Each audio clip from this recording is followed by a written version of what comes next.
just made the list. The doctor will see you now. I'm better than you, and you know it.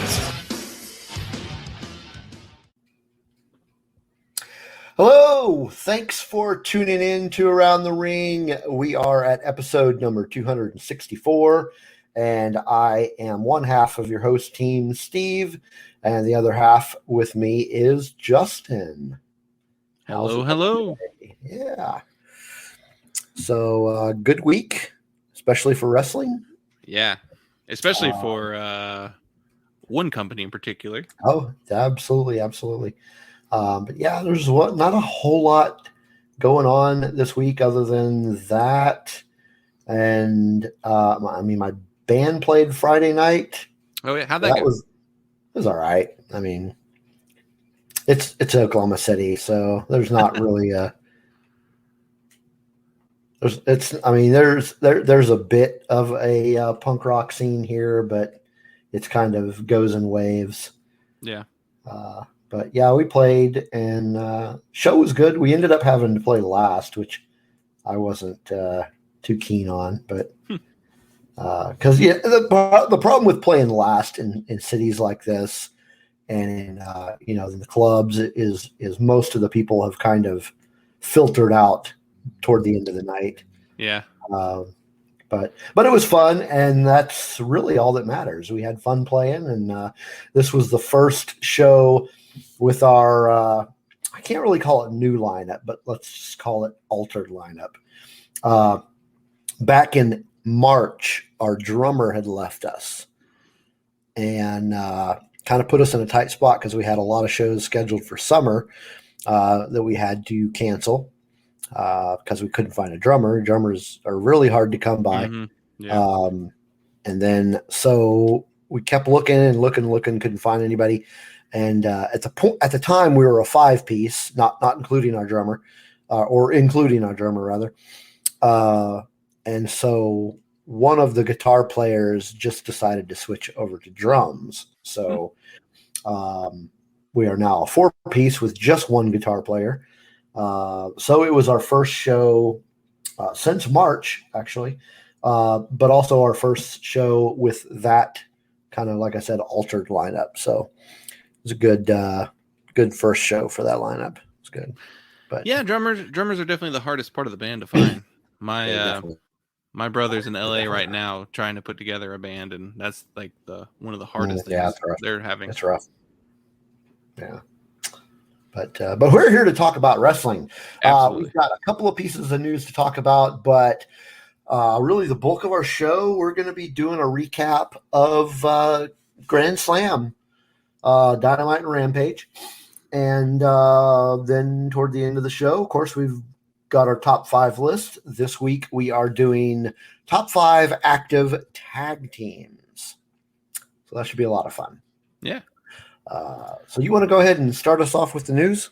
Sure. So kind of weirdly a light week for news this week. Most of the news centered around Grand Slam or just the shows in general.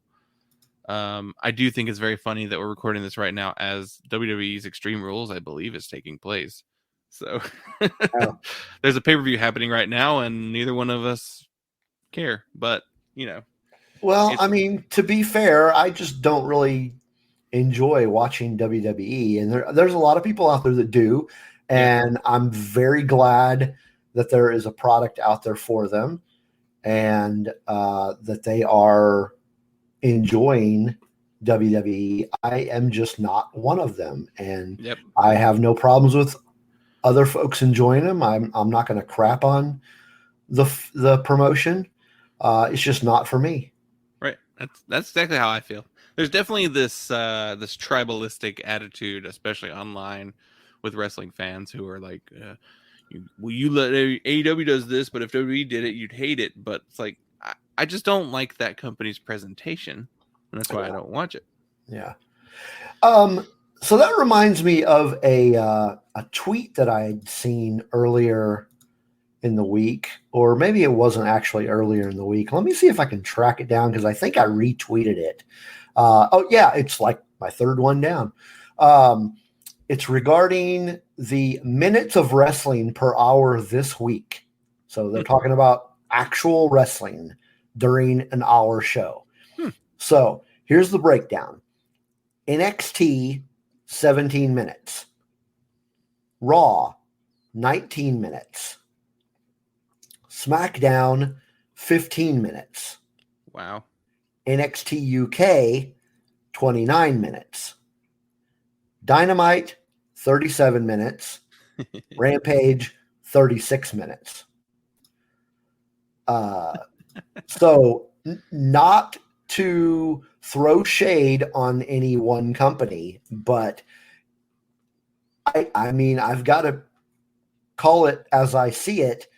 If you are a fan of professional wrestling, it's obvious what promotion is going to be more suited toward your taste, as opposed to you're more interested in the entertainment aspect, and not necessarily the in-ring action. Now, kind of going off the rails there, I just did mention Twitter, and I forgot to mention at the top of the show, if you want to follow us on Twitter, you can follow us at Around the Ring OK. You can follow me at Otter272, and Justin, you can go ahead and let them know where to follow you. You can follow the Punk Lotto podcast at Punk Lotto Pod. That's where I primarily tweet, and then my personal Twitter is JuiceFaceKilla. I have a wrestling account as well, but you can find that through the other. I don't use that one as frequently. So news for the week. News for the week. So the two biggest pieces of news this week are both AEW centric.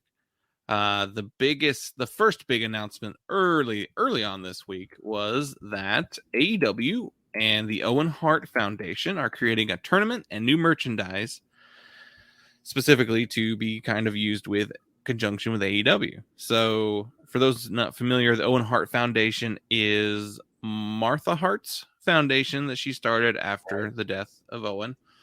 That story is quite famous, so everyone should be aware of that one, especially if you're a wrestling fan. But so she has now partnered with AEW, and that's going to create some original merch. He's going to be included in the AEW video game that's coming out later this year. But my personal favorite thing about this is the tournament that they are announcing, that it's going to be a cup tournament that they are calling the Owen, which I think is just a class act move, naming it after like a legend. And I'm so happy that AEW has a cup or like a tournament type thing, because this is the first thing they've really had like that. Yeah. Well, they're still a fairly new company. We're coming up on next month. I think we're coming up on only 2 years, right? Is it only 2, or is this? I think it's only 2 years. Started in 2019. Yeah, so that sounds right then. Yeah. So it makes sense for them to not jumped into having every single possible thing. Yeah, they wanted to get their product solid first. Yeah. I love a tournament. I'm a huge fan of tournaments. Yeah. It's speaking of tournaments, in the Opera Cup almost over? If not, is it almost over? I didn't realize it started yet. I think it is. I know MLW just came back, I believe, to YouTube. I think with the show Alpha. Name of the show. Fusion? Was it Fusion? I don't know. I think Fusion was the earlier show. I think the new show is called Alpha. Okay. I need to dig into that because I do love a tournament, and I think a tournament is a great way to get familiar with a company's, roster. So I agree. I remember the most recent tournament I remember watching, and it's really not terribly recent. It's actually quite a few years old. Was the Cruiserweight Classic. Oh yeah, that was fantastic. And I loved that. Yeah, it was great. That was, if you haven't had a chance to see that, and you love wrestling, man, that was an awesome tournament to watch. And I learned of some new names at that time, because speaking very frankly, I actually did not watch a lot of NXT at the time. I mean, from time to time I was watching it, but I wasn't really heavily invested in it. But the Cruiserweight Classic introduced me to some names, some wrestlers that I came to really like and enjoy, and started watching NXT more because of it. But yeah, tournaments are fun. You get to learn new names, and I'm really interested to see how this Hart tournament turns out. Yeah, I genuinely hope that it's used to kind of showcase some of the younger talent, maybe to give some of these up and coming names like a big accomplishment. Like, I would love to see somebody like a Jungle Boy level wrestler win this, so that he has now something to stake claim in, or, you know, there's any number of really great up and coming talent in that company. I definitely hope they get some of their younger, not so well known talent on this tournament. It'd be good. And speaking of not so well known talent, the other piece of news I think will be a good showcase of that. So reportedly, I don't know how in stone this story is. It was reported, let's see, by Andrew Zarian of the Matt Min podcast. He was on Denise Salcedo's podcast, Speak Now. And that's where they revealed that AEW is set to introduce the TBS Championship, which is going to be a women's championship. Yeah. So this will correspond with Dynamite moving to TBS next year. And I think they said that Rampage is actually going to stay on TNT. That is correct. Last I read, that is right. So that will be interesting to see them on 2 different channels. Yeah, and I honestly, I love the idea of a secondary women's championship, because they have a really big women's roster that doesn't get as much screen time as, you know, they could. And this also allows people like, you know, like a Britt Baker to have a long run, and you don't feel like, wow, well, you know, we have a really long run with this great person at the top, but I want these, you know, other people to get some titles as well, you know, so there's a little room for everyone to have something. Plus, this helps with giving another women's match on the card, which that is one of the big criticisms that AEW has faced, is that they tend to only have like one women's match a show. I think they've improved a little bit with that. Yeah.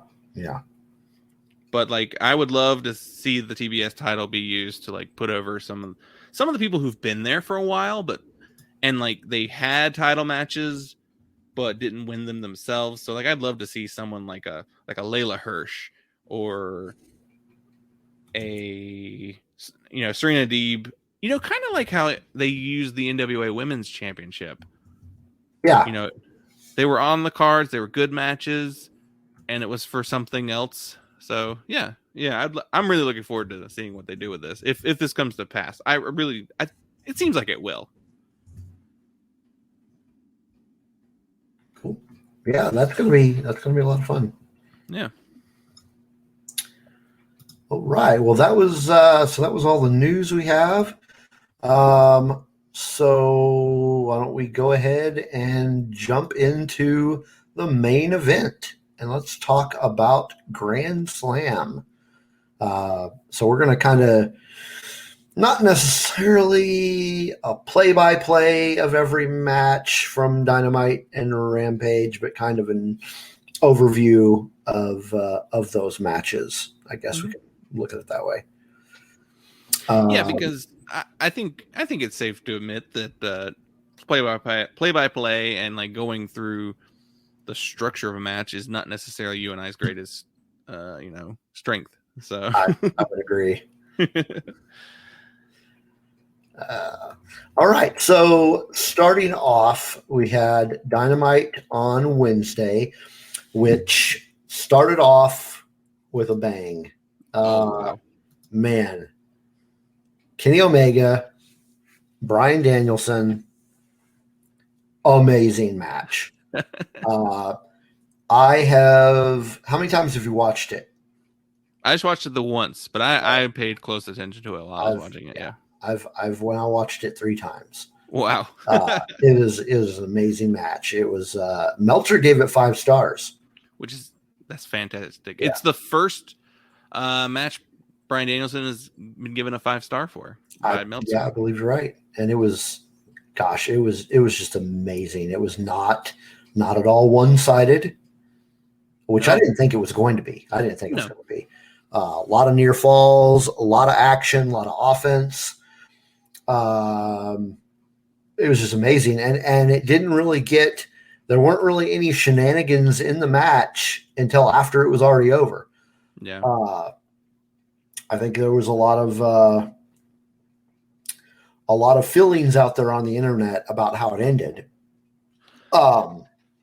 Ended with a draw, but I'm sure that upset a lot of people. But that's really, when you think about it, that's really, at least in my opinion, that's how it should have ended. I 100% agree. Like, personally, I do love a time limit draw. I think I believe it was the second Okada Omega match went to a time limit draw, and that was an hour-long match too. And that's my favorite of the 3. So, AEW did one early on too? Was it Cody and Darby? Was that a time limit draw? I think that may have been. If not, it was like very close. I can't remember. I'd have to look that up. But I mean, I like a time limit draw. It feels more old school. It's kind of the way it used to be. Time limit draws used to happen all the time. So, what do you think of this match? I thought it was an excellent match. I thought Bryan Danielson looked amazing. Some of the spots that they took, like knowing Bryan's history, that buckle bomb where he went over the turnbuckle, and the was it like a tiger suplex from the top rope where he did the full flip, the full rotation. Yeah. You're just like, protect the head, please. Yeah. Oh yeah. But whenever. Yeah. It was just like an incredible match of 2 people who Bryan shouldn't be in his prime, but he does seem like he's still in his prime. But looks like he still is. But this is what you get when you put 2 of arguably the best wrestlers in the world together, and you throw them in a match, and then you start off your flagship show with this. This was, and I can say this about the entire weekend. Not weekend, week, because Wednesday and Friday. But both of these shows, Dynamite maybe more so, was pay-per-view quality. Yeah, I'd agree. I think both shows put their best matches on first. Mm-hmm. Oh yeah, I agree. Totally. And it's a great way to hook an audience in, but also at the same time, it does kind of lead a little bit to like the potential for disappointment later in the show if the other matches don't live up to that expectation. Well, this one was supposed to last a certain amount of time, so I'm sure the reason they did it first is they wanted to make sure it went the whole distance. Yeah. If you're including a time limit draw into your finish of the match, then you definitely need to make sure you have the screen time for it. Yeah. The best thing about this match to me was not only was it an incredible match, I don't think that's the best match these 2 can have. I think they purposely held back on some things. There's no one-winged angel. He didn't do a ton of V-triggers. I don't think Bryan Danielson got all of his offense in that we've seen. No. We're going to see more. And maybe it'll be at Full Gear. Maybe it'll be further down the line. I don't know. Yeah, man. I mean, Omega said he doesn't want a rematch, so we'll see how that turns out. I mean, it's gonna happen. It's got to happen. Yeah. But then they followed this up with a promo by CM Punk. He came out in the ring and talked about why he isn't the quote unquote mad CM Punk right now, and how much he loves being back in professional wrestling and being back in, and being in AEW, and why he's a happy CM Punk. But he was kind of mad because they tried to take it away from him, and he just basically kind of. I mean, it was a great promo. I thought it was amazing. Yeah, that's a criticism that I saw a lot of people make online and in like other wrestling shows where they talked about how like, well, I don't know if I want to see happy CM Punk. I want to see angry CM Punk. He can be angry when he gets in the ring. Right. I mean, sure, yeah, he kind of made his name as a heel. Sure. That long title run was a heel run. Yeah. But at the same time, we haven't seen him in 7 years. We can have Happy Punk for a little while. Yeah. A lot of these crowds that they're performing in front of haven't seen him in forever too. So you want their first time back seeing him to be a fun experience. So why not? Yeah. So let's see, what was after that? After that one, we had the MJF versus Brian Pillman Jr. How'd you feel about this one? A lot of animosity lately between these two. And I think this was it was a solid match. Mm-hmm. And I think it did its job in as far as what I think its job is to try and help get Junior's name out there and give him just a little bit of a push. Yeah. And kind of get him over, basically. So I think this match succeeded. Although he did not win, he still looked really good. And he held his own against MJF. Yeah. It was in the unenviable position of being the match that follows up Omega and Danielson. Yeah. So naturally, Brian Pillman Jr. he's a younger wrestler. He hasn't been wrestling that long. Mm-hmm. But for someone who hasn't been wrestling very long, he's still really good.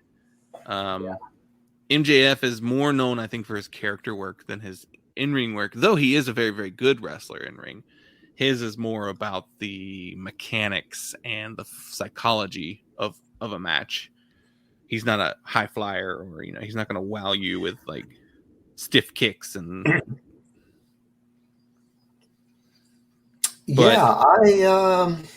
I wouldn't say he's the best wrestler, even close to the best wrestler on the roster. But he has a certain job to do with that company, I believe, and he did it.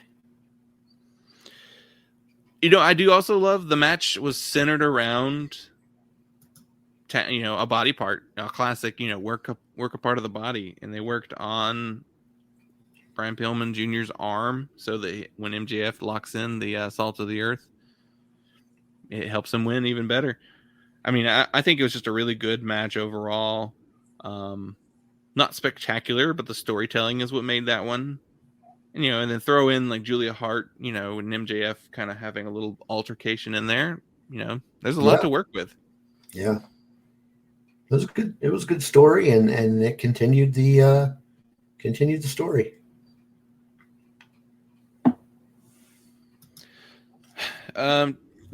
We followed up with a Jericho and Jake Hager promo on Dan Lambert in the middle of the year. It's fine. I mean, I am not a fan of this angle, and we'll talk about that match on Rampage whenever we get to it. But yeah.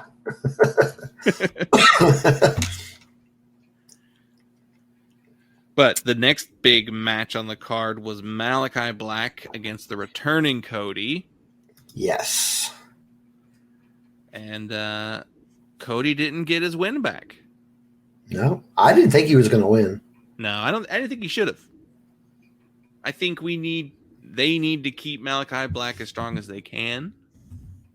And having him basically dismantle the Nightmare Family works perfect in making him look like a killer. So success with this match for sure. I do wonder if this match planted the seeds for a heel turn. Yeah, that would seem to make a lot of sense to me. It's kind of weird because I'm not used to seeing the crowds boo Cody. Yeah. So maybe he's an interesting person. I don't. There are things about him that I'm just confused by, but at the same time, any match and angle that he's been involved in has been pretty good, at least from a storytelling perspective. Like everything that he's done has been good. And this story was no different.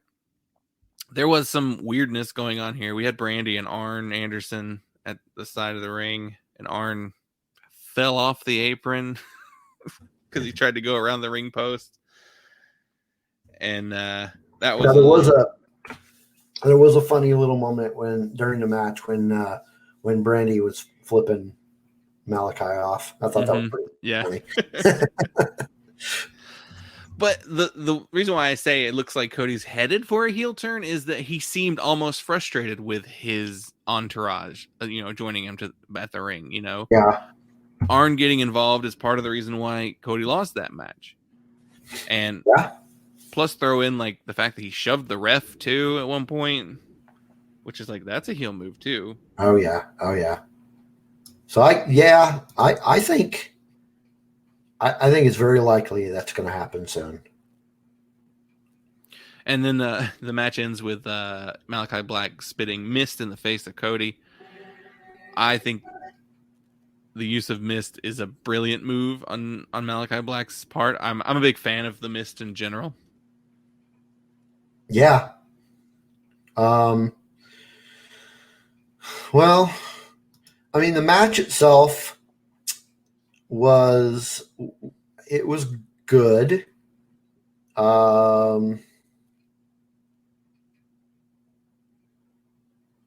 I mean, both of the guys got their offense in, and I mean, when you try to compare it to the opening show or the opening match, it's kind of hard to compete with that. I mean, even CM Punk, when he came out and did his promo, he was like, "I'm glad I don't have to follow that." Yeah. And that was a problem, I think, like you were saying, a lot of the matches had they had to follow that. So it was a good match. It was not anywhere near good as Omega Danielson. I will say I just like seeing how Malachi Black moves. He has a very unique style about him. So like even if the match is short or like a squash, I'll be happy to watch any match he does just because he's such a unique character and wrestler. Yeah, he's definitely unique. Definitely got some uniqueness, and he's got an interesting move set. So I enjoyed the match. It was a good match. Not 5 stars. Yeah. I wouldn't say it was a high 5-star match. Definitely not the best match of the night. No. But it was a good, solid match, and you got your story across. That you're trying to build here, and or if they're trying to build him up to for the heel turn, this here did a good job of working toward that story. I'm trying to think of anything specific about the match that really stood out to me. I mean, a lot of it was just there was a lot of offense for sure. Yeah. Of course, I mean, Black won. Like we had said, Cody didn't get his win, which I didn't think he would have. There was the moment that you had already mentioned where Cody shoved the referee. There was the segment where Arn got hurt, and Arn was like, basically telling him, get your butt back in the ring, and don't worry about me. But the match itself, it was a good, solid match. Mm-hmm. Nothing really to highlight about it, I guess. It wasn't. Yeah, I mean, I don't want to make it sound like it was a boring match, because it was not a boring match. I enjoyed it. Yeah, I enjoyed it. I like it's probably in the top 5 of the week for me for AEW. Yeah, for sure, yeah. And then rolling off of that, we had a tag team match. Mm-hmm. I was looking forward to this one.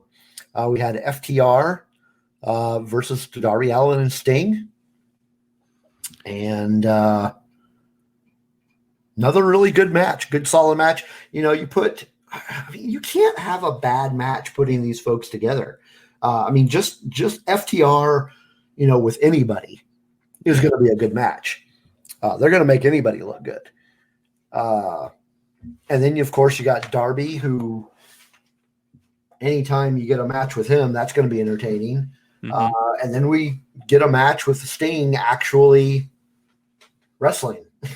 Yeah. Instead of just standing around, and I got to say,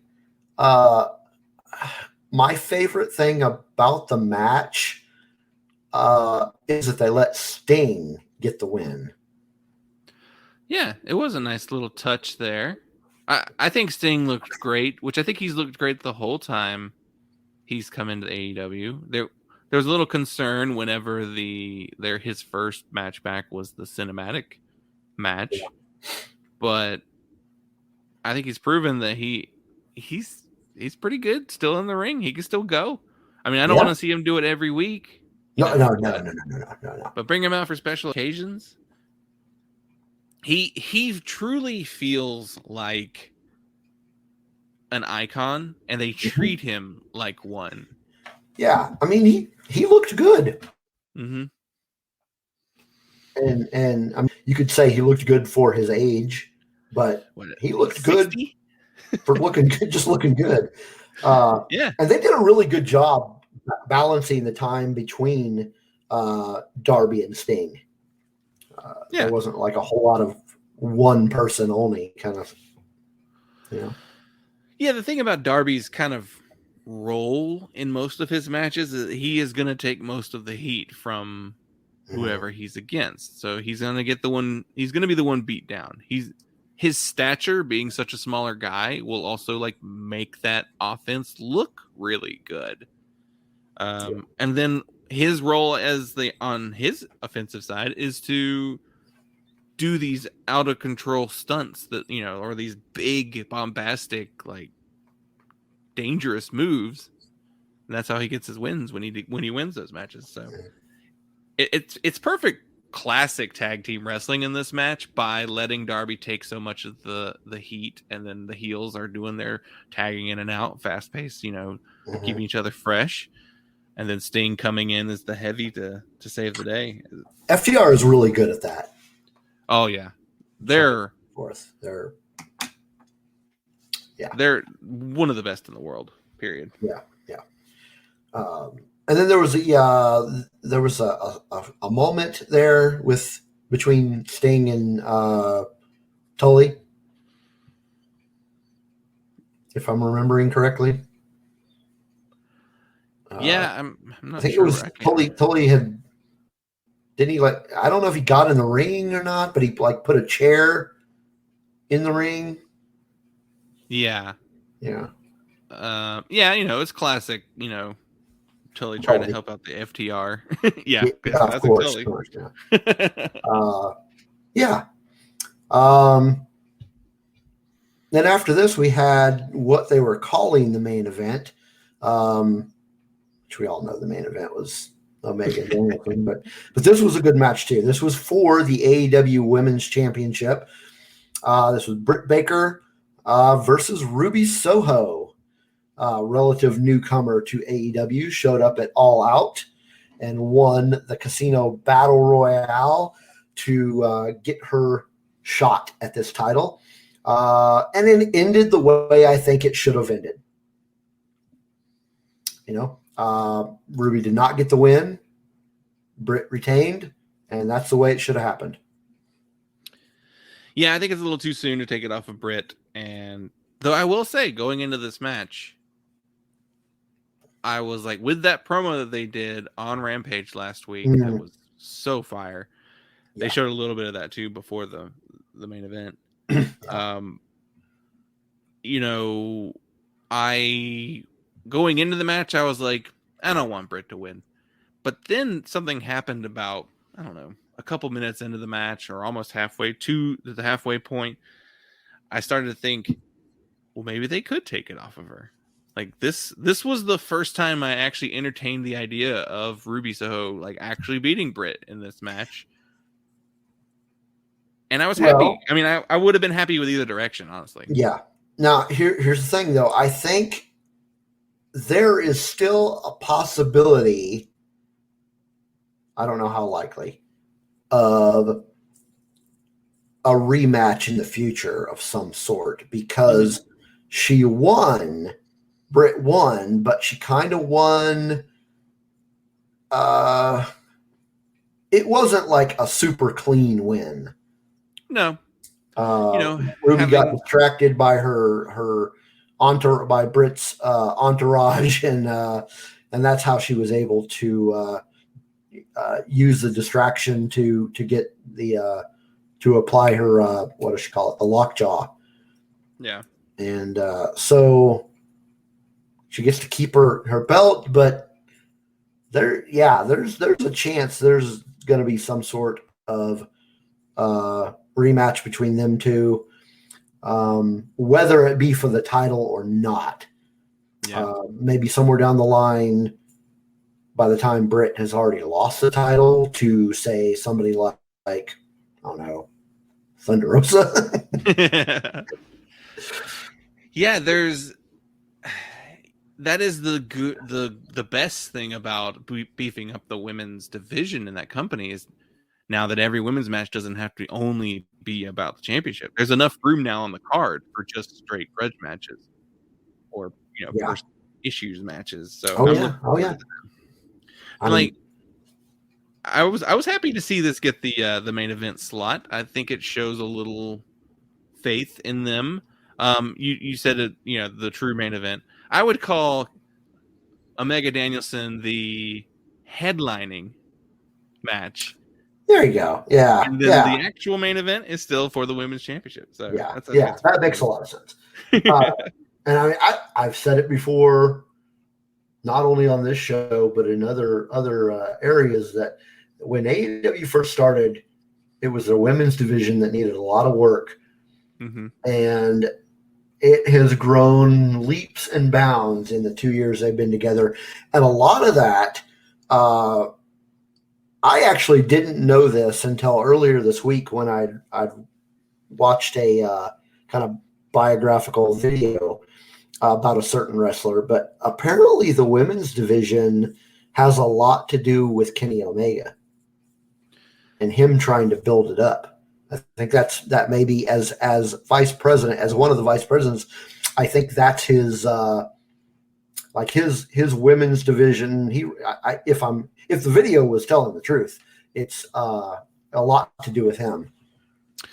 So I've definitely heard that at one point they were saying there was some involvement with Brandy running it, and then there was like even influence from like Awesome Kong when she was involved with them briefly. Mm-hmm. But then ultimately I think it became Kenny Omega's like division, which I think is why it featured so heavily with Japanese wrestlers like Riho and Emi Sakura.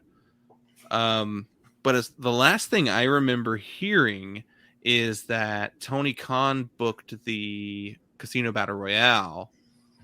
And so part of me is curious about whether or not Tony also helped do this match. And if that's the case, then maybe Tony's partly responsible. I mean, I think Kenny did a good job But I think Britt and Thunder Rosa were the two that like really gave this division, life. Yeah, I wouldn't give all the props to just one person. I had Right. read or saw a video that he had a lot to do with building the women's division, and I think whoever was involved, be it Kenny or Tony or Britt or Brandy or whoever, they have done an amazing job building that division, and so much so that now they're thinking a second women's title. So yeah, I think this might be the first time a promotion has had two.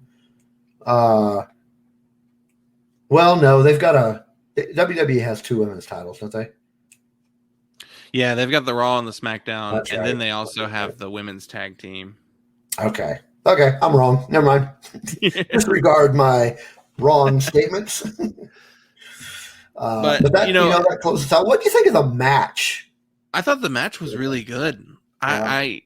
There were a couple spots in there. I was like, man, this is so good. This was probably my second favorite match on the card for that show. Maybe my second favorite of the week. I'd have to look at Rampage again. Yeah. But there were some really good spots in here. I especially loved the top rope maneuver. I'm trying to remember the name of the actual move. It's supposed to be the Panama Sunrise. Well, there's the Pittsburgh Sunrise, but she also did a move. It's another one. I want to say Tommaso Ciampa. Is it called the White Noise? No. Is it the White Noise? I don't remember. It's a move where she has her Ruby was behind her back, and then she kind of like cradles her head to the side and then jumped from the. Oh man, I'm doing such a terrible job with this. I know what move you're talking about. I don't remember the name of it. Yeah, but I'd say it was out of the show. My favorite match, of course, is the Omega Danielson. I really think my second favorite match was probably the FTR match. Oh yeah. So let's see. Maybe the story was just here, and that's why I. Yeah, I get that. This one.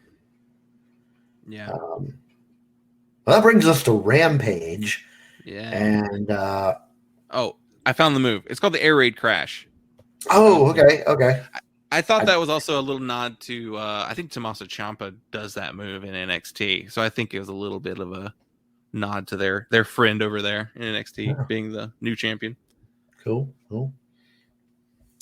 It's Friday. Rampage kind of hit it on all cylinders as well, opening up with CM Punk versus Powerhouse Hobbs. They did a decent job building this match up, although they only built it up for a couple weeks. But still, it was a good build up to this match. And I really honestly had no idea which way this was going to go. I could before watching the match, I could have seen it go either way with, CM Punk continues his win. Well, if you want to call it a streak, continues winning, or, he gets angry because he gets a loss. But ultimately he won the match. Good ground-based match. I liked it. It was a good match. Yeah, I highly enjoyed it. It really made Powerhouse Hobbs look really strong. He did. Yeah. Loved seeing Punk in the trunks this week instead of the long johns. Yeah. He wore the CM trunks, and it's funny because I think he put up like a poll on Twitter, and it like immediately he asked long pants or shorts, and then like overwhelmingly like 99.99% of it was like trunks, the shorts, in like the first like 5 minutes of the tweet. So then he deleted it. So he got the memo. Yeah. So it was good. Punk made Hobbs look good, and they both got to do their if you want to call them signature moves, and of course, Punk did his signature, his main signature for the win when he put him to sleep, and he called it. He called it at the beginning of the match. He was going to put him to sleep. And there was one point in the match where I thought he was going to put him to sleep, but in a different way. I was like, oh yeah. He's like, when he put the sleeper on him, I was like, well, he did say he was going to put him to sleep. He didn't say how. Right. What were your thoughts?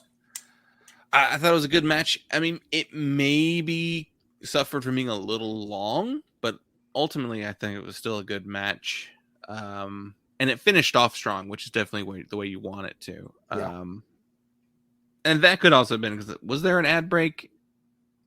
I think there was one. I'm sure there was. I think it threw off the kind of flow of the viewing it. Yeah. I don't think he's done with Team Taz. I think we're gonna see at Full Gear it'll be CM Punk versus Ricky Starks. Because Ricky Starks was on commentary for the whole show with Taz.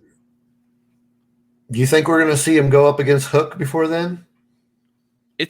It's possible. I don't know when they're going to pull the trigger on Hook. Yeah. Who knows what he looks like in the ring? I don't think no one's seen him yet, besides his trainers. So, honestly though, it would be an amazing, accolade to include in his resume of his first televised match would be against CM Punk. For him, I kind of hope he gets that. I'm curious if that will be the case, if he's ready for that yet. But I do think at Full Gear it'll be Ricky Starks, though. I genuinely hope so, because I would like to see that. I don't know how. I'd love to see that match. Ricky's neck is supposedly because he had a neck injury earlier this year. And so that's partly why he hasn't wrestled so much. But I think the last thing I heard was that it's healed, but he's just, taking care of it and making sure he doesn't want to overdo it. So, which I understand. All right. So good match. Well, what do we have next? Next was Super Click. Yes. Super Click versus Super Click versus Jurassic Express with Christian Cage. They revealed their new Super Click shirts. Yeah. What were your thoughts on this match? Really good match. I loved the Super Click matches from PWG and Ring of Honor, maybe even New Japan. I know they had a little stint there in New Japan together. The Super Click was actually my favorite. Well, I don't know. The Elite itself with Kenny and the Bucks was pretty spectacular when they were doing it in New Japan. Maybe it's just because I haven't seen it in a while, but the Super Click I feel is a little bit more exciting, and it kind of fits more. Their styles mesh better, I think. The Adam Cole, does he have the best pop when it comes to his music hits? I was about to say probably the most exciting thing coming into this match was that pop he got. I mean, these AEW crowds love him. Yeah. And he just plays off that, and it makes him so much better in the ring. It's shocking, like, with Punk and Bryan Danielson coming back, I'm over here thinking, wow, Adam Cole's a superstar. He's the one that I'm looking at. He's pretty amazing. And watching him in the ring, always a joy, always entertaining, fun to watch. And then, so you got Adam Cole, but then you've got the Young Bucks too. And, arguably one of the best tag teams out there. And, put them up against a very entertaining matchup of Jurassic Express and Christian Cage.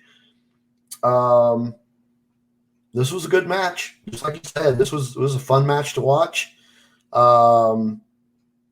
lot of offense both ways. A lot of fun spots, I thought, with Luchasaurus. Yeah. Kind of going solo against the entire team. Yeah. And so that was a lot of fun. And then ultimately, as no surprise to me, to be honest, and I don't know if that's a good thing or a bad thing, but no surprise to me that Super Click was the ones that took the win. I've got a feeling that they're probably going to stay undefeated for a while. Yeah, especially as a trios. Yeah. You're right. Luchasaurus was definitely, he had some of the highlights as far as like the in-ring. Yeah. And he always has the spots that you're just like, that's so good. It's so clever wrestling. Yeah. So good. Yeah. Yeah, probably one of my favorite matches of the night, actually.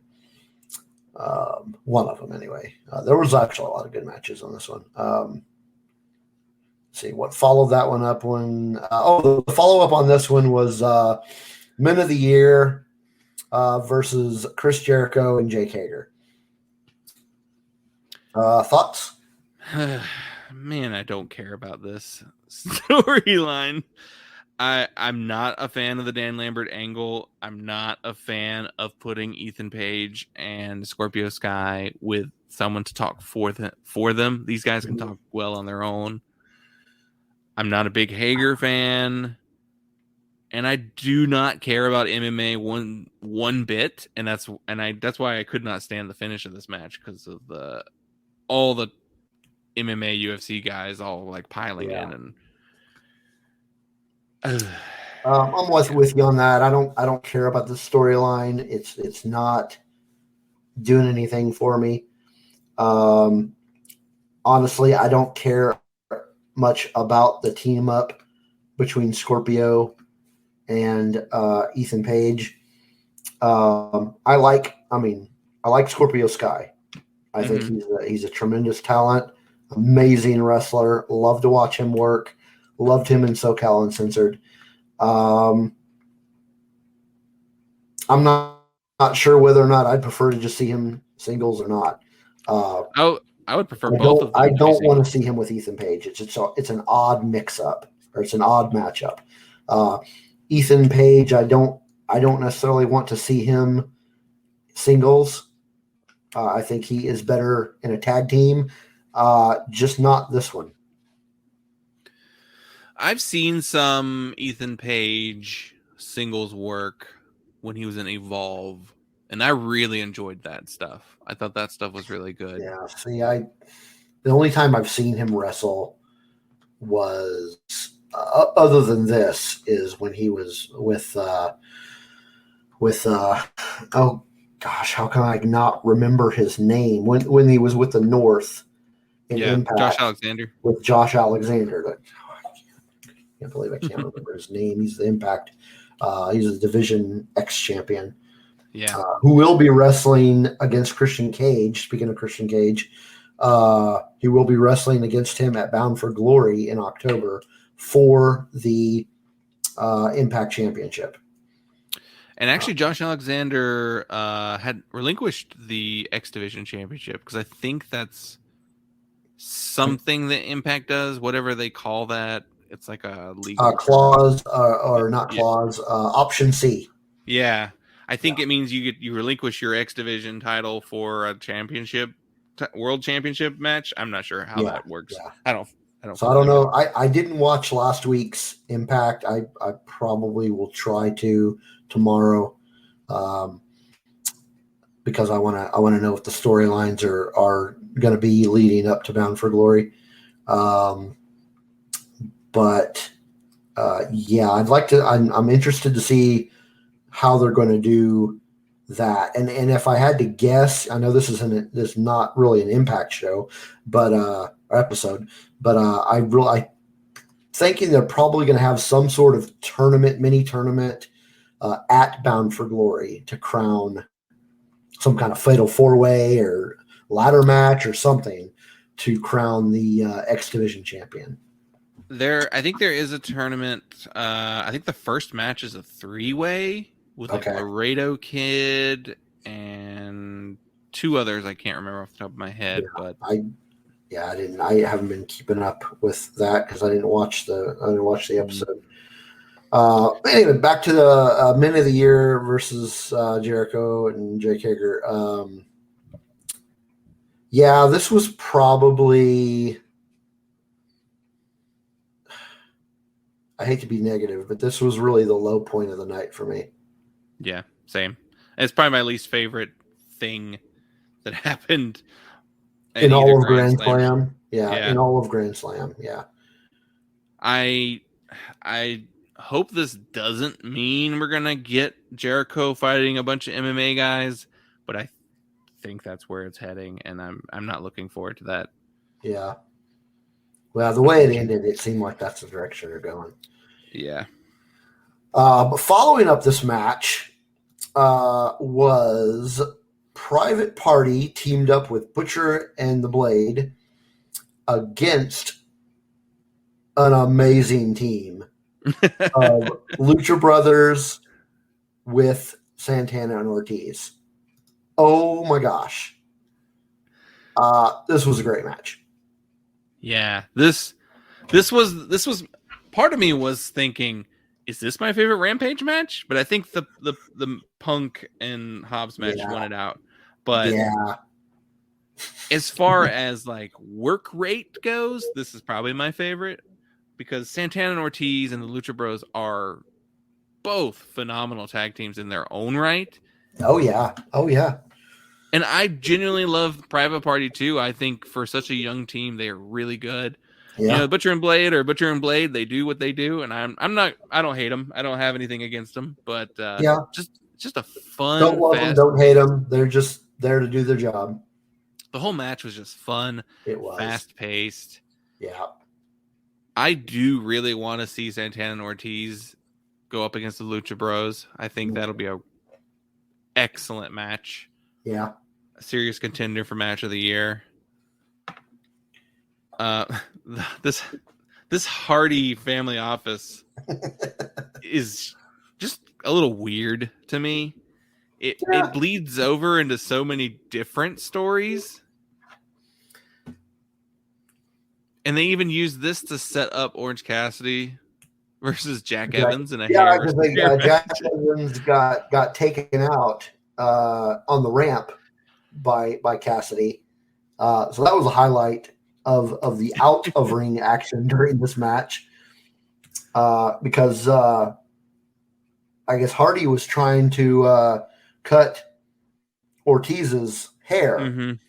Then you hear the Pixies song kick in. Mm-hmm. And then Jack Evans comes out and goes to attack him and then gets laid out by an orange punch. But the match itself, like you said, it was fast-paced, just a great match, fun match. You know, the strangest thing about this match, and it's not even really the match itself, was that do you ever read the Bleacher Report like rankings on matches? I've read some Bleacher Report articles. They're usually pretty negative. It was weird. They gave it a C+. Yeah, I think they give a lot of matches C's on that site. I don't know. They have I don't know if they're just down on AEW product or what. Yeah, they got a weird grading system. But yeah, it was to me, it definitely was not a C+ match. It was at least a B. At least. Yeah, I'd say it's a B+ match. I'd say it's a B+ match because it was an 8-man.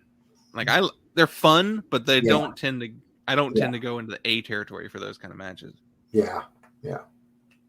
Good match. Next up was Anna Jay versus Penelope Ford. I kind of predicted that the way this was going to go. I like Anna Jay. I like that she's kind of trying to bring the Dark Order back together.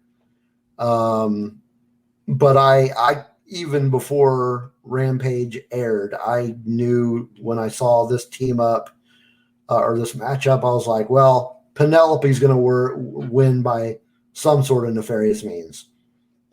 and it's just it wasn't a bad match. No. Neither one of them have their style of wrestling isn't as crisp as I personally enjoy. Some things don't look like they land the way they should. I think Penelope Ford is a better opponent than the Bunny for this match. Yeah. This was a match more about the story, I think, and also tied into the Hardy family office too. Yeah. With Orange Cassidy and Chris Statlander getting involved. Yeah, you're probably right. So it wasn't a bad match. It was solid. Unfortunately, a little predictable though. Her thing with the brass knuckles is, I hate to say it, it's a little tired. Yeah, brass knuckles is, as far as heel gimmicks, it's one of my least favorites. Yeah, because I'd rather almost anything else other than brass knuckles. Yeah. The last time I liked brass knuckles was when William Regal was using them. That was like almost 20 years ago at this point. I will say it is notable for trying to get the Dark Order back together. It looks like, so they all came out to assist. Yeah. And after the match was already over. Mm-hmm. It looked like they were gonna reunite, but Uno was the one who stepped away from the ring. But it looked like Stu Grayson wanted Uno to, join in with the rest of them. So I think we're gonna see them reunite at the Rochester show, because that was the home of Brody Lee. Yeah. So I don't know what the thing that unites them is going to be. I'm very curious. I have my theories. There's a couple options. That's a good thing about wrestling, is that there are options and you can't say for sure one way or the other what it's going to be. So it could be something as simple as just the memory of Brody Lee is the thing that gets them together. We'll see. But it could be another person altogether. Yeah, we'll see. And then the main event of the night was the reuniting of Suzuki and Lance Archer versus what I hope to be a tag team going forward for a while, Jon Moxley and Eddie Kingston. I think it was last week that I said this, but this is a fun tag team to watch. I love these two together. Oh, yeah. They're so good together. Yeah. I will say this, probably going to be the only negative thing about this match that I can say. It really seemed a little too one-sided for a great deal of the match. Yeah, I think Eddie took a lot of the offense, right? Yeah. Well, they both took a lot of the offense, because Moxley was tied up for most of the match. That's true. Yeah, he was tied up. It gave me Toru Yano flashbacks there. Yeah. This felt like a Suzuki Goon match. This is kind of how a lot of Suzuki and Lance Archer's matches kind of wound up going in New Japan, especially the part where they were beating up the ring attendant guys. Yeah, see, I was wondering about that. I was like, isn't that something Archer does in New Japan? Yeah, he beats up the young boys in New Japan all the time. Yeah. So that was kind of funny that throw back to his New Japan style, and but I mean, it was this was a good brutal match. And it was a lights out match, no disqualification, anything was legal, and it was brutal, man. And Moxley and Kingston were getting the crap beat out of them, if not by Suzuki, by Archer, and they just didn't get a lot of offense in, which is why it surprised me that they did end up winning.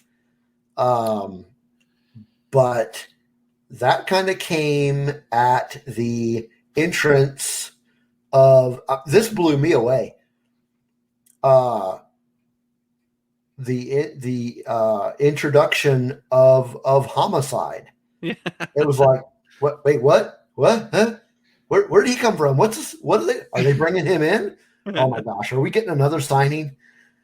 Holy cow, man! And he came in. He cut the duct tape off of Moxley's arms and pretty much helped turn the tide of the match.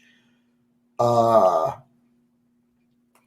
it was, like I said, that was the only negative thing I had, was a little bit too one-sided, but I'm pretty sure it didn't turn me off of the match. I think it was supposed to go that way. Yeah. Yeah, I mean, it's definitely, I think that's how the match was structured for sure. Yeah. It was a great match. I don't think Homicide's going to sign with AEW because I think he's currently in Ring of Honor. He's part of Violence Unlimited with Brody King, Tony Deppen, and I thought he was with MWA.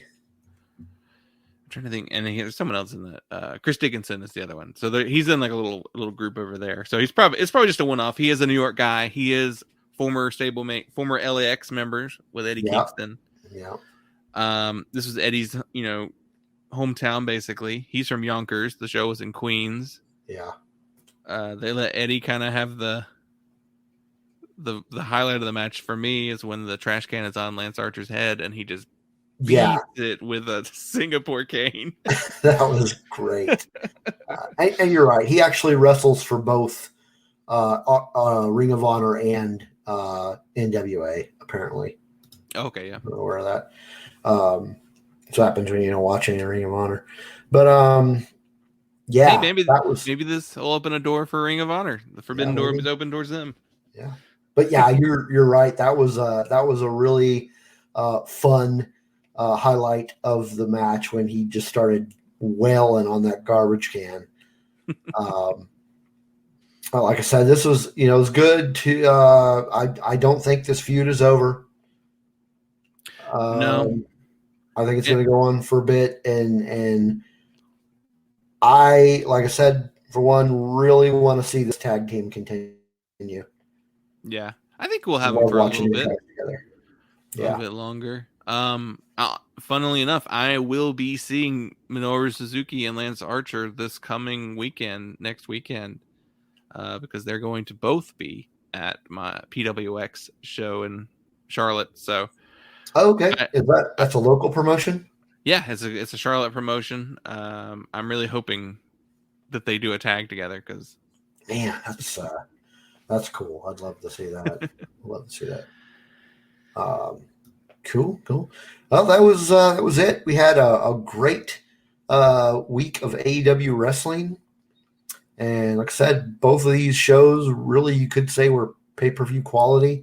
I'm really interested to see what they're going to do for us at Full Gear. I guess we have a little bit of a build now. That show's in November, so there'll probably be another one-off show in October. I bet the Rochester show will be a pretty big deal. Yeah, right. Yeah, I think we got a couple. We got like a month and a half build to Full Gear, and I think that'll be a really fun. Yeah, we're good. So I mean, the really big thing, not AEW related, but next month, the 23rd of October, is Bound for Glory with Impact Wrestling. That's going to be in Las Vegas. I don't think the entire card has been announced. I know we've got Christian Cage versus Josh Alexander for the World Championship match. We've got a match that was recently announced. It's going to be a Knockouts Championship match between Deanna Purrazzo and Mickie James. And then there's something called a Call Your Shot Gauntlet match. I'm not sure what that is, but there's going to be only 2 of the entrants have been announced. Rick Swan and Brian Myers.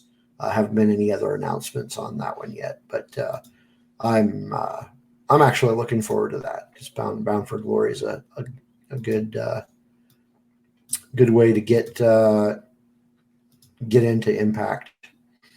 But that's all we got. Now we are at the point of our show where we go over our top 5 list of the week. This week it is top 5 active tag teams. This was difficult. It really was. It really was. And I actually did not come up with my I had 4 of them, and I did not come up with my 5 until just a few minutes before we started recording. I was just like, I don't know who to put in that 5th slot. But I did figure it out. So you want to start? You want me to start? Yeah, I'll start. Okay. I went through so many companies' rosters of wrestlers just to be like, what teams are out there now? Yeah. And it seems like there's very few dedicated tag teams currently. There are a lot of, tag teams that are formed from a faction, like another group, a bigger group of wrestlers, like Bullet Gun and Los Ingobernables have people in there who tag frequently, but they're not always together. They're almost known more for their solo work. And then like WWE's form of wrestling is to odd couple pairings. Like that's the majority of what they do. And then NXT, I'm just not familiar with most of those groups. Yeah. Not very strong tag team wrestling focus on those promotions. AEW really is the only promotion that I know of that really puts a heavy focus on their tag teams. Yeah. NXT used to, and then I was like, well, yeah, most of my favorite tag teams are not even a team anymore from NXT. Yeah. So, yeah, mine is AEW heavy. As is mine. So, which we talked about a lot of these wrestlers today. So, like, it shouldn't be as big a surprise. But my number 5 entry is the Young Bucks. I consider them, they're clearly one of the greatest tag teams in the world. Their in-ring work is unmatched, and their character work is excellent as well. Just for me personally, they don't push to that number 1 slot. Just the mixture of the other things that the other teams have together that make me like them just a little bit more than the Bucks, but undeniable, the Young Bucks. Okay. Yeah. So my number 5, as I said, not only is AEW heavy, but I spent a lot of time looking at other promotions and trying to find tag teams that I just liked. And strangely, my top 5 is entirely consistent of AEW teams because I couldn't really find a lot of non-AEW tag teams that I liked that are active. Yeah. That was the problem. So with number 5, I actually went, and there were 2 that I was thinking about, but my number 5 went to Private Party. Oh, wow. They're fun to watch. I really like to watch them live. I've seen them live twice. And they're very entertaining. I'm kind of disappointed that they got rid of that shtick with the rope and the guy introducing them into the ramp. Yeah. But yeah, they're entertaining and they've got some great ring skills. Oh yeah. And so that is why I put them at my number 5. Yeah, I love Private Party. And I think they're really great and definitely future stars of that division. Yeah. My number 4 is my lone non-AEW team.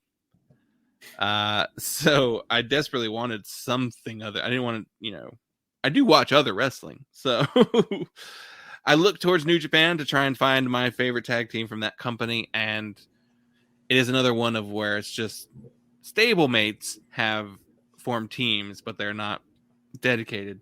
There is one true tag team, though, in New Japan. They are the current New Japan World Heavyweight Tag Team Champions, and that is Dangerous Tekkers, or better known as Zack Sabre Jr. and Taichi.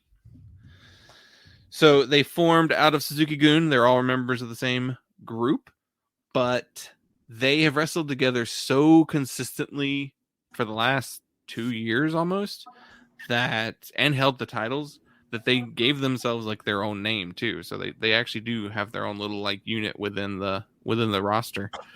Yeah.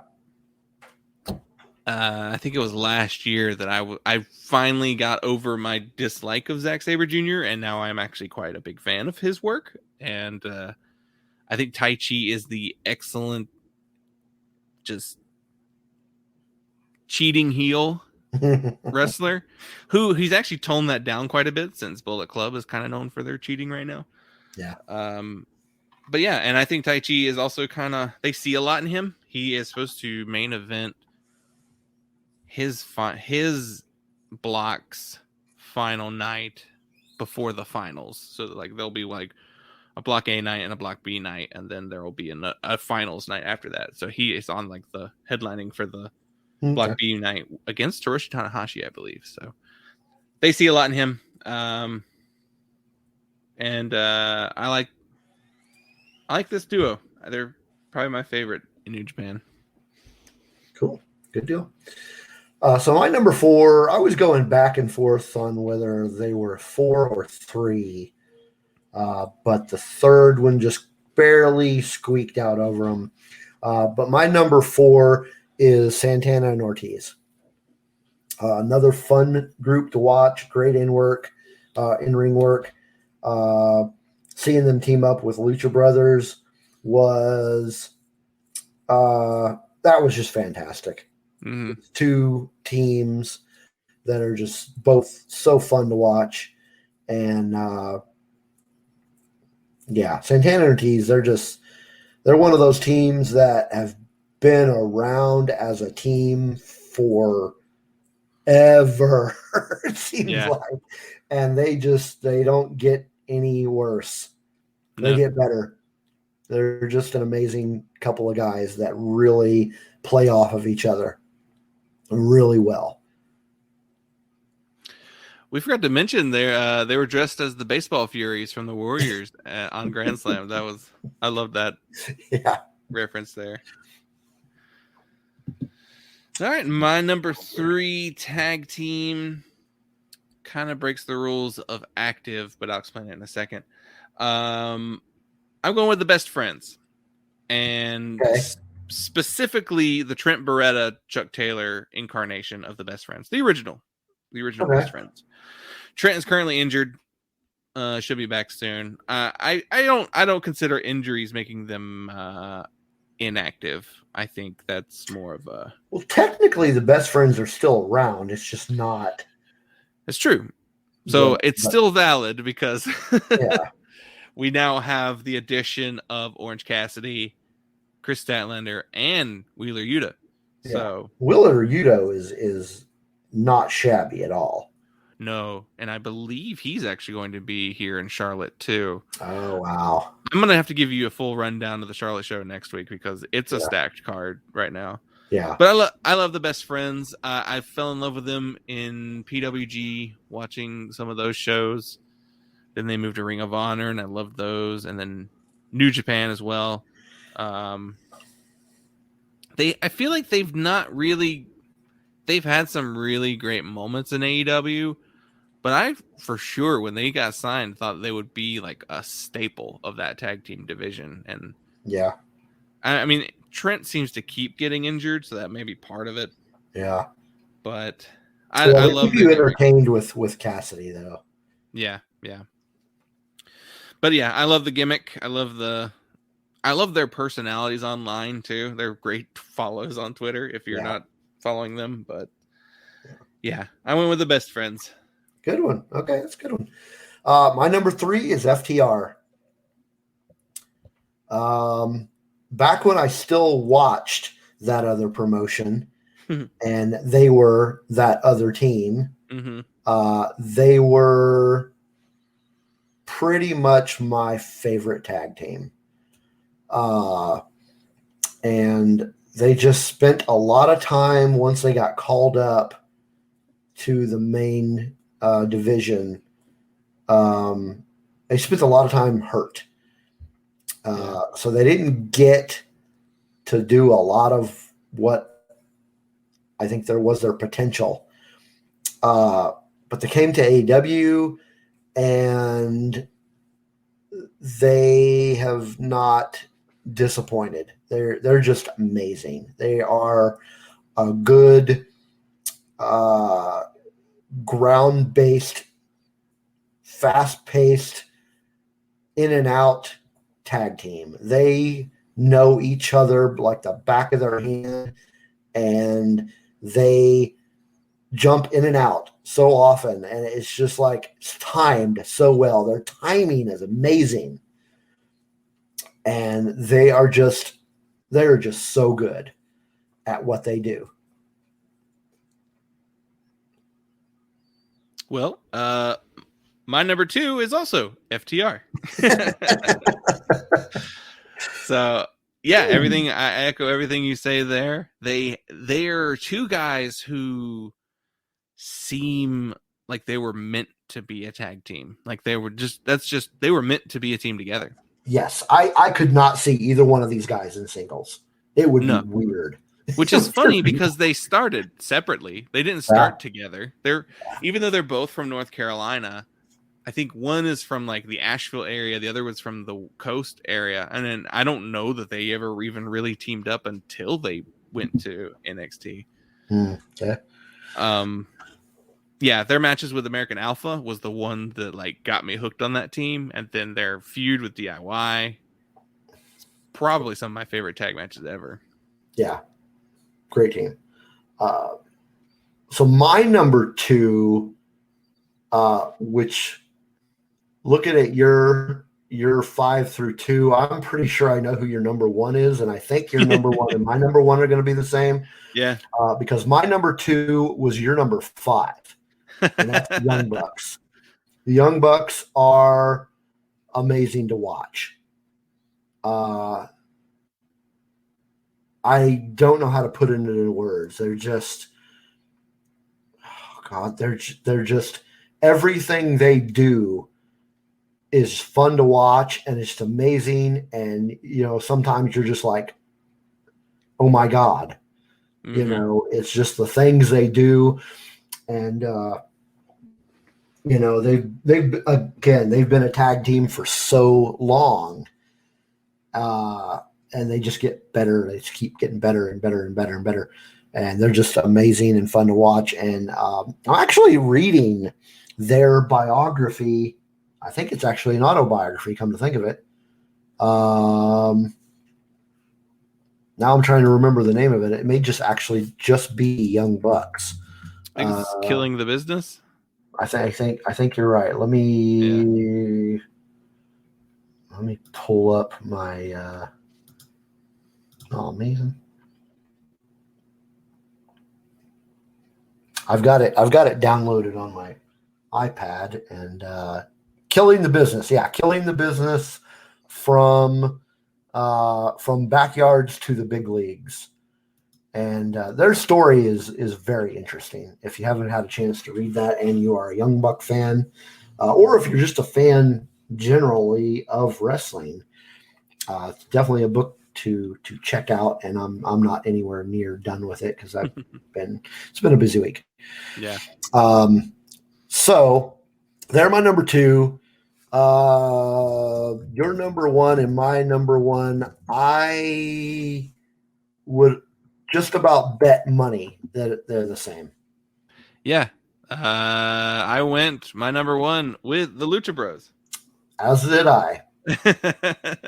You just cannot go wrong with these guys.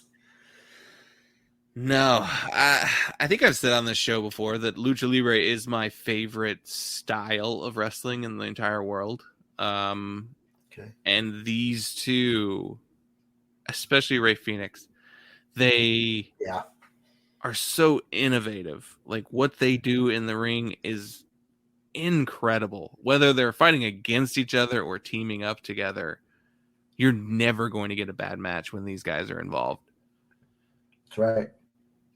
Man, these I would definitely agree with that 100%. You're not going to get a bad match of the Lucha Brothers. I'll tell you that match between Lucha Brothers and Young Bucks at All Out for the tag team championship, probably most definitely top 5 matches of the year.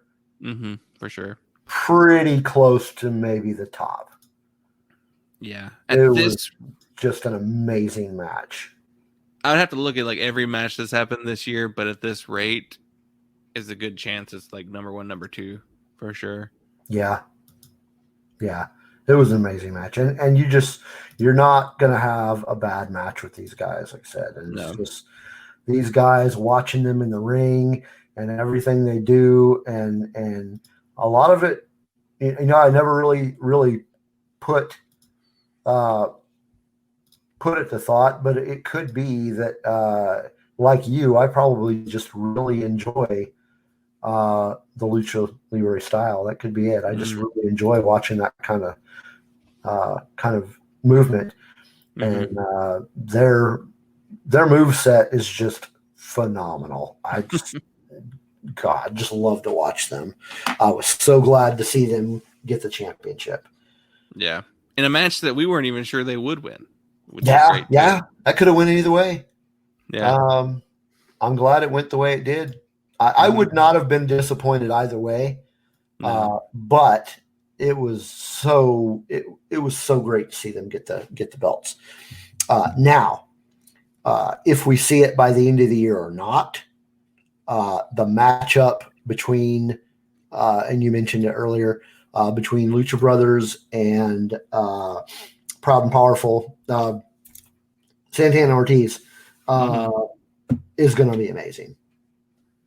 Yeah, I hope it happens this year. I could. They'd have to do a little work to get it there by Full Gear. I don't think it's going to happen by Full Gear. No, it might be more towards the end of the year, if not at Revolution. Yeah, maybe, or maybe they'll save it for Double or Nothing. Yeah, that's true. Who knows? I guess we'll see. Yeah, we'll see. It'll be exciting whenever we get there. Yeah.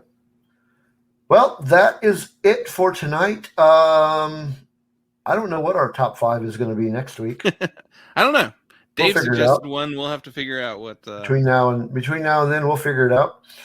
But thanks for tuning in to Around the Ring again. Always a joy to have people listening to the show, and thank Justin for doing this talking wrestling with me. Yeah, thanks for having me on. Always have a blast talking this stuff. And so catch us again next week, and hope you enjoy the show. Later. Goodbye and good